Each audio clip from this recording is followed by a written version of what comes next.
Hey, Star Leaders. I just wanted to tell you about the book that I read for our challenge. I actually ended up reading two books. I read The Purple Cow, and I read that in February. And then I also read The 1 Minute Salesperson, and I read that in March. And so I just kind of want to tell you what my takeaways from both of the books. I'll start with The 1 Minute Salesperson. I read this book actually back in college with some of my business classes, and I really enjoyed it then.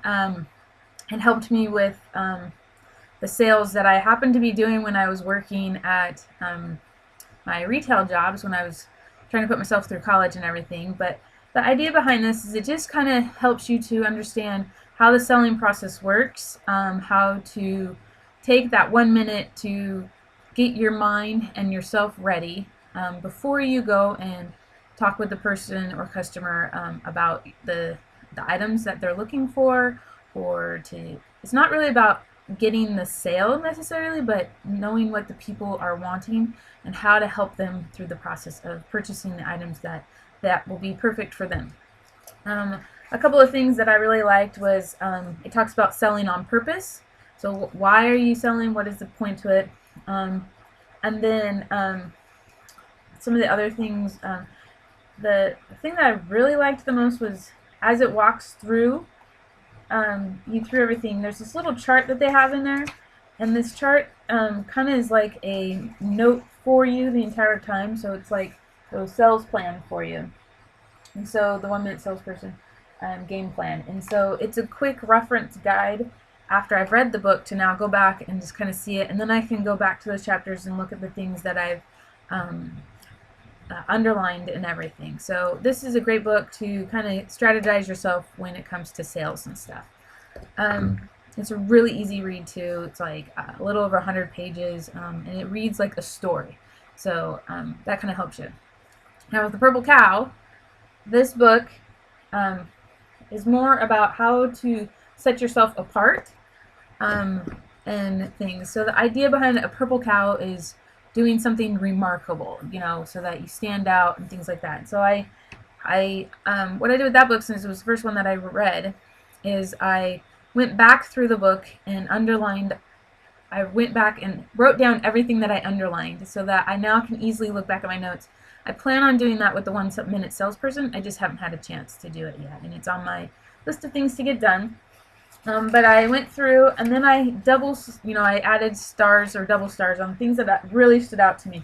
So for instance, one thing that stood out to me that I need to get better at doing is what they said in here: the packaging is very much a part of the experience of using the product. So, when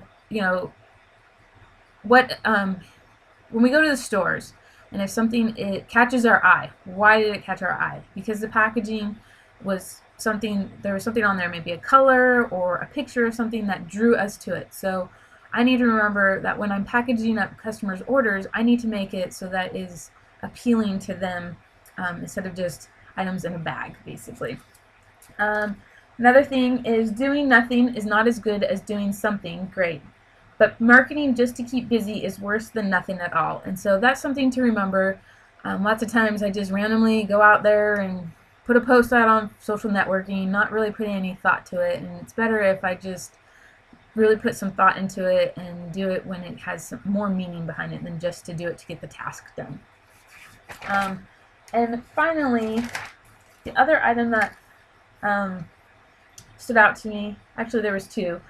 It's not about the way you say it, it's what you say. So it's not about how you present the items to the people, it's what you say when you're presenting the items to somebody. So when you're at your parties, it's how you're speaking or how your mannerisms are and everything like that. And then just remembering it, we could all say the exact same thing, but it may come off better from another person than it does with another person. So what made it different from the person that people liked more than what the other people that they didn't like.